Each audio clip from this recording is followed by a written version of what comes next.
Assalamualaikum, hai, ketemu lagi di Dian Novitasari Channel di Inspirasi Budi. Jangan lupa subscribe, like, share, and komennya. Terima kasih. Hari ini kita melanjutkan membahas materi kelas 4, tema 8, subtema 3, pembelajaran 3, halaman 141. Silahkan disimak ya. Pada waktu liburan, Siti pulang ke kampung halaman ibunya di Yogyakarta. Siti mengunjungi neneknya. Rumah nenek Siti dekat dengan pantai. Siti senang membeli ikan di TPI atau tempat pelelangan ikan. Siti membeli ikan bersama ibu. Di TPI banyak nelayan pulang melaut. Nelayan bekerja mencari ikan di laut. Hasil tangkapan ikannya digunakan untuk memenuhi kebutuhan hidupnya sehari-hari. Mata pencaharian sebagai nelayan ditemui di daerah pantai. Berbicara tentang nelayan mengingatkan kita pada cerita fiksi Nelayan dan Ikan Mas. Bawahnya ayo membaca, bacalah cerita berikut yang berjudul Nelayan dan Ikan Mas. Dalam sebuah kisah diceritakan ada sepasang suami istri yang sudah tua dan hidup sederhana. Sebut saja kakek dan nenek. Mereka tinggal di gubuk reot di tepi pantai. Untuk memenuhi kebutuhan hidup sehari-harinya, kakek bekerja sebagai nelayan. Nenek di rumah mengerjakan pekerjaan rumah. Lanjut halaman 142. Seperti hari-hari biasa, pagi itu kakek pergi ke laut mencari ikan. Kakek mencari ikan menggunakan jala. Hampir seharian kakek menjala, tetapi kakek belum juga mendapat ikan. Hingga akhirnya jala kakek bergerak kencang. Kakek segera mengangkat jalanya. Ternyata kakek mendapat seekor ikan mas kecil. Alangkah terkejutnya kakek saat memegang ikan mas terdengar suara layaknya manusia. Suara itu berasal dari mulut ikan mas. Ternyata ikan mas hasil tangkapan kakek bisa berbicara. Ikan mas minta tolong kepada kakek untuk dilepas kembali ke laut. Sebagai imbalannya, ikan mas akan memenuhi segala permintaan kakek. Akibat rasa kaget, tanpa berpikir panjang, kakek langsung melepas ikan mas kembali ke laut tanpa mengajukan permintaan apapun. Kakek pulang dengan tangan hampa karena seharian kakek tidak mendapatkan ikan. Tak pelak, nenek yang sudah menunggu lama di rumah marah. Nenek bingung karena tidak ada yang bisa dimakan hari itu. Untuk menenangkan hati istrinya, kakek menceritakan pertemuannya dengan ikan mas ajaib yang bisa berbicara layaknya manusia dan berjanji mau memenuhi segala permintaannya. Mendengar cerita kakek, nenek tambah marah karena kakek tidak meminta apapun dari ikan mas. Padahal hidup mereka serba kekurangan. Bak cucian lapuk dan tinggal di gubuk reot. Nenek menyuruh kakek kembali ke laut dan mengajukan permintaan kepada ikan mas. Nenek menginginkan bak cucian yang baru. Akhirnya kakek kembali ke laut dan meminta bak cucian baru kepada ikan mas. Sungguh ajaib, dalam waktu sekejap sudah ada bak cucian baru di depan rumah. Keajaiban itu ternyata tidak membuat nenek bersyukur. Sebaliknya, nenek semakin serakah. Nenek menyuruh kakek kembali ke laut untuk mengubah gubuk reotnya menjadi rumah baru tanpa ada. Lanjut halaman 143, kayu lapuknya. Kakek pun menuruti keinginan nenek. Kembalilah kakek ke laut menemui ikan mas dan menyampaikan keinginan istrinya. Lagi-lagi terjadi keajaiban. Sepulang dari laut, rumah kakek sudah berubah menjadi rumah baru tanpa ada kayu lapuknya. Sang nenek masih saja tidak puas dengan rumah barunya. Banyak permintaan yang nenek ajukan, mulai dari istana, menjadi penguasa provinsi atau gubernur dan menjadi ratu. Semua sudah kakek sampaikan kepada ikan mas dan terkabulkan. Dasar manusia serakah, ia ingin meminta lebih. Akhirnya nenek menyuruh kakek minta kepada ikan mas agar nenek menjadi dewi laut dan ikan mas menjadi pelayannya. Mendengar permintaan tersebut, ikan mas tidak menjawab apapun dan langsung kembali berenang ke laut. Ketika kakek pulang ke rumahnya, ia tidak melihat lagi istana dan pelayan-pelayan istrinya. Kakek hanya melihat gubuk reot dengan beberapa kayu lapuknya. Sementara nenek tampak duduk melamun memandangi bak cucian yang lapuk seperti sedia kala. Penyesalan atas keserakahan nenek pun tiada guna. Berdasarkan cerita di atas, jawablah pertanyaan berikut. Nomor 1, mengapa cerita nelayan dan ikan mas disebut sebagai cerita fiksi? Karena merupakan cerita rekaan yang dibuat oleh pengarang berdasarkan imajinasinya. Nomor 2, siapa sajakah tokoh-tokoh yang ada dalam cerita nelayan dan ikan mas? Kakek, nenek, dan ikan mas. Lanjut halaman 144. Nomor 3, bagaimanakah sifat dari tokoh-tokoh dalam cerita nelayan dan ikan mas? Yang pertama, kakek. Kakek itu memiliki sifat penurut. Kakek menuruti semua keinginan nenek. Yang kedua, nenek. Nenek memiliki sifat serakah. Nenek tidak pernah puas dan selalu merasa kekurangan atas segala sesuatu yang telah ia miliki. Nomor 4, hikmah apa yang bisa kamu petik dari cerita nelayan dan ikan mas? Hikmah yang dapat diperoleh dari cerita berjudul Nelayan dan Ikan Mas adalah kita tidak boleh serakah. Kita harus bersyukur terhadap semua rezeki yang telah diberikan oleh Tuhan. Nomor 5, sikap apakah yang harus kita hindari agar kita bisa bersyukur atas nikmat Tuhan yang Maha Esa? Sikap yang harus dihindari agar kita bisa bersyukur atas nikmat Tuhan yang Maha Esa adalah serakah. Saat seseorang memiliki sifat serakah, mereka akan selalu merasa kekurangan dengan segala sesuatu yang telah ia miliki. Ia tidak mau bersyukur atas nikmat yang telah diberikan oleh Tuhan. Berdasarkan cerita nelayan dan ikan mas, kamu dapat memahami adanya tokoh dan peran tokoh. Dalam cerita fiksi, tokoh memegang peranan penting. Tokoh akan membuat suatu cerita lebih hidup dan menarik seolah-olah terjadi di alam nyata. Tokoh adalah orang yang menggambarkan suatu peristiwa dalam sebuah cerita yang diperankan. Para tokoh dalam cerita memiliki peranan masing-masing yang berbeda satu tokoh dengan tokoh lainnya. Mari kita mengingat kembali mengenal tokoh dalam cerita fiksi. Pada dasarnya tokoh dibedakan menjadi dua, yaitu tokoh utama dan tokoh tambahan atau pembantu. Pada pembelajaran-pembelajaran sebelumnya kamu sudah mengenal berbagai tokoh dalam cerita. Mari kita mengingat kembali. Lanjut halaman 145. Yang pertama yaitu tokoh utama. Tokoh utama adalah tokoh yang memiliki peranan penting dalam suatu cerita. Tokoh utama paling banyak diceritakan baik sebagai pelaku kejadian maupun yang dikenai kejadian. Bahkan dalam novel-novel tertentu, tokoh utama senantiasa hadir dalam setiap kejadian dan dapat ditemui dalam tiap halaman novel yang bersangkutan. Yang kedua, tokoh tambahan atau pembantu. Tokoh tambahan atau pembantu adalah tokoh yang memiliki peranan tidak penting dalam cerita. Kehadiran tokoh pembantu sekadar menunjang tokoh utama. Tokoh juga dapat dibedakan berdasarkan peran tokoh dalam sebuah cerita, yaitu tokoh protagonis dan antagonis. Mengapa dikatakan tokoh protagonis dan antagonis? Yang pertama, tokoh protagonis adalah tokoh yang memiliki watak baik sehingga disenangi dan dikagumi pembaca. Protagonis adalah pelaku yang memiliki watak yang baik sehingga disenangi pembaca.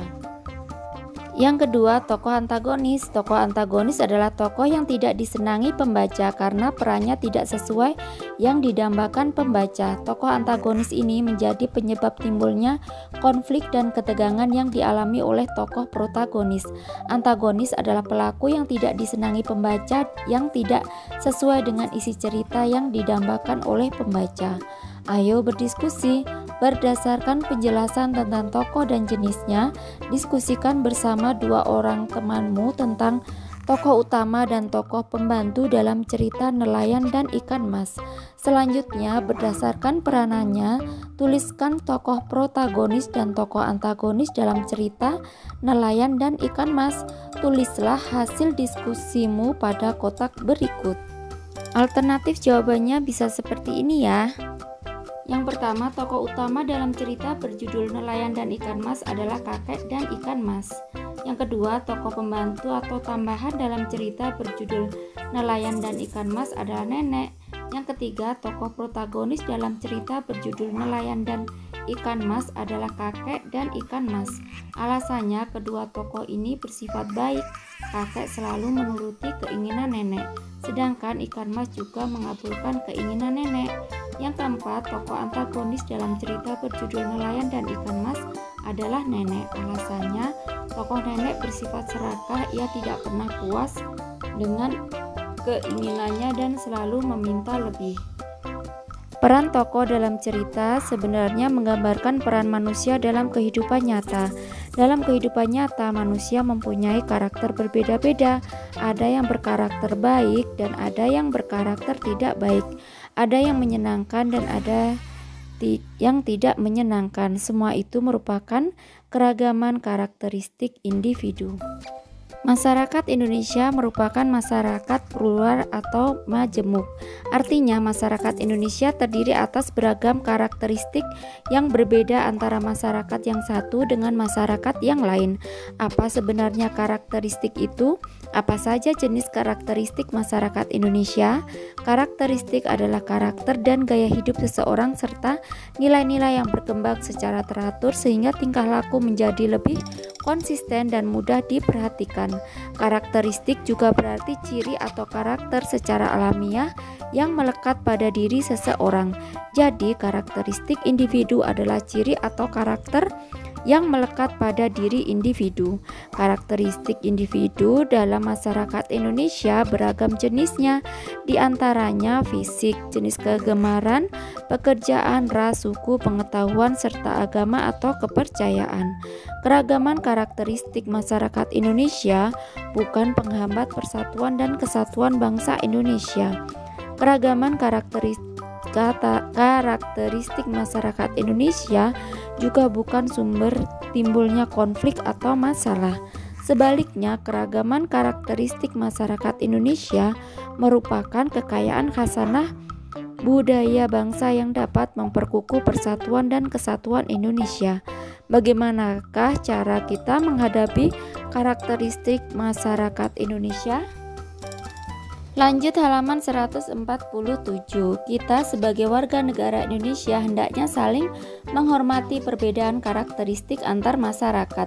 Banyak masyarakat atas keragaman karakteristik masyarakat Indonesia. Beberapa manfaat yang dimaksud sebagai berikut. Yang pertama, dapat belajar saling menghargai karakter setiap individu. Yang kedua, belajar bersosialisasi. Yang ketiga, belajar toleransi. Yang keempat, saling melengkapi sesama individu. Yang kelima, hidup rukun dalam masyarakat. Ayo berdiskusi. Kamu telah memahami berbagai jenis karakteristik individu dalam masyarakat. Teman-teman di sekolahmu tentu juga memiliki karakteristik sendiri-sendiri. Bagaimanakah sikap kamu dalam menghadapi berbagai karakteristik teman di sekolahmu? Manfaat apa yang kamu peroleh dengan adanya karakteristik antar teman di sekolah? Diskusikan bersama dua orang temanmu. Tuliskan dalam bentuk tabel seperti berikut. Nomor 1, jenis perbedaan karakter, usia, sikap menghadapi perbedaan karakteristik antar teman, menghargai cara berpikir teman yang belum dewasa. Selanjutnya, manfaat yang diperoleh yaitu hidup rukun dengan teman. Yang kedua, alternatif jawabannya bisa seperti ini ya. Fisik, menghargai teman yang memiliki perbedaan ciri fisik. Manfaat yang diperoleh hidup rukun dengan teman. Yang ketiga, kegemaran, yaitu menghargai teman yang berbeda kegemarannya, maka akan terjadi hidup rukun dengan teman. Yang keempat, agama, mempersilahkan dan menghormati teman yang sedang beribadah sesuai dengan ajaran agamanya, hidup rukun dengan teman. Yang kelima, suku, menghargai adat dan kebiasaan teman yang berbeda suku, mengetahui adat dan kebiasaan suku lain, hidup rukun dengan teman. Bawahnya, pekerjaan merupakan salah satu jenis karakteristik individu dalam masyarakat. Misalnya, petani merupakan pekerjaan mayoritas bangsa Indonesia sebagai negara agraris. Nelayan adalah pekerjaan yang ditekuni oleh masyarakat di daerah pantai, adapun di daerah pegunungan sebagian. Lanjut halaman 148. Warganya menggarap perkebunan. Banyak ragam pekerjaan dalam masyarakat. Pekerjaan yang ditekuni masyarakat sesuai dengan kondisi lingkungan alam sekitar. Nah, ini adalah sebagian besar penduduk Indonesia bertani sesuai kondisi Indonesia sebagai negara agraris. Pekerjaan merupakan salah satu bentuk kegiatan ekonomi. Ingatkah kamu yang dimaksud kegiatan ekonomi? Kegiatan ekonomi adalah semua kegiatan yang dilakukan oleh manusia untuk memenuhi kebutuhan hidupnya. Pada dasarnya, manusia bekerja untuk memenuhi kebutuhan hidup. Jadi, pekerjaan merupakan salah satu bentuk kegiatan ekonomi. Pada dasarnya, pekerjaan dibedakan menjadi dua sebagai berikut. Yang pertama, pekerjaan yang menghasilkan barang. Pekerjaan yang menghasilkan barang adalah pekerjaan yang menghasilkan suatu barang yang bisa dipergunakan oleh seseorang. Contohnya, petani menghasilkan padi dan jagung, nelayan menghasilkan ikan, peternak menghasilkan daging, susu, dan wol, penjual kue, dan perajin. Yang kedua, pekerjaan yang menghasilkan jasa. Pekerjaan yang menghasilkan jasa adalah pekerjaan yang hasilnya bukan berupa barang, tetapi hasil pekerjaannya dapat dinikmati dan dirasakan orang lain.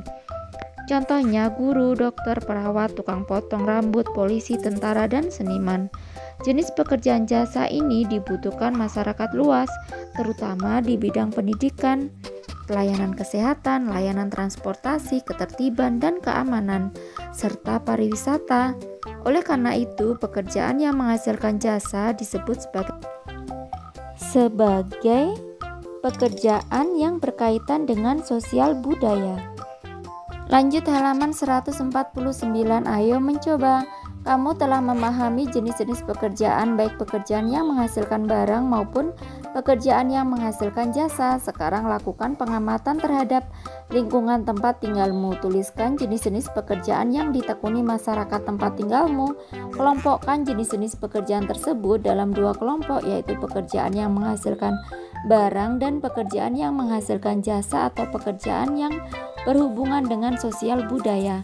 Tuliskan hasil pekerjaanmu dalam bentuk kolom seperti berikut dan kumpulkan kepada bapak atau ibu guru untuk dinilai. Nomor 1, pekerjaan yang ditekuni misalnya petani. Kelompok jenis pekerjaan yaitu pekerjaan menghasilkan barang. Jadi dikasih tanda centang atau checklist. Yang kedua, pekerjaan yang ditekuni masyarakat yaitu peternak. Itu merupakan pekerjaan yang menghasilkan barang. Yang ketiga, dokter itu merupakan pekerjaan yang menghasilkan jasa. Jadi kita kasih centang atau checklist di pekerjaan menghasilkan jasa. Yang keempat itu perajin, yaitu menghasilkan barang. Jadi kita kasih centang di menghasilkan barang ya. Yang kelima dan keenam misalnya guru dan penjahit itu merupakan pekerjaan yang menghasilkan jasa.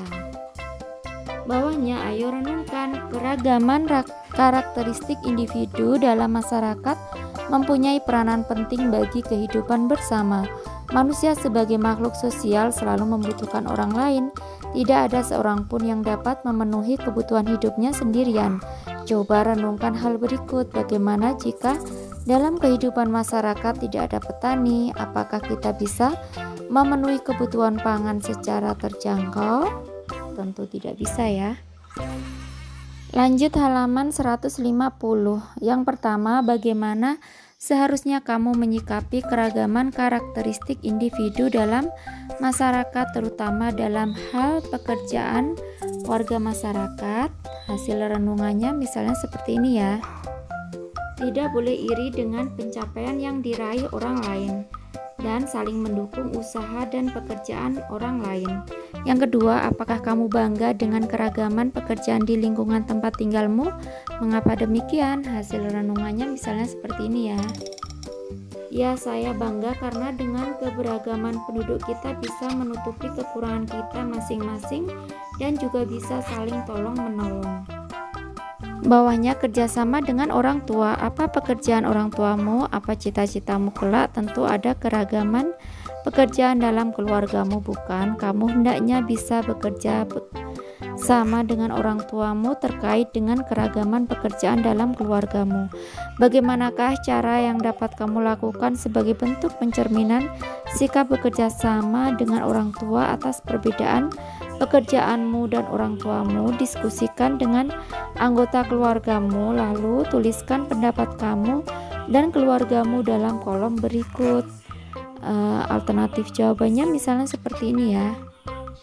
Pekerjaan ayahku adalah satpam pabrik, pekerjaan ibuku adalah ibu rumah tangga, cita-citaku menjadi guru. Cara yang dapat aku lakukan sebagai bentuk pencerminan sikap bekerja sama dengan orang tua atas perbedaan pekerjaanku adalah saling menghargai dan tidak merendahkan satu sama lain.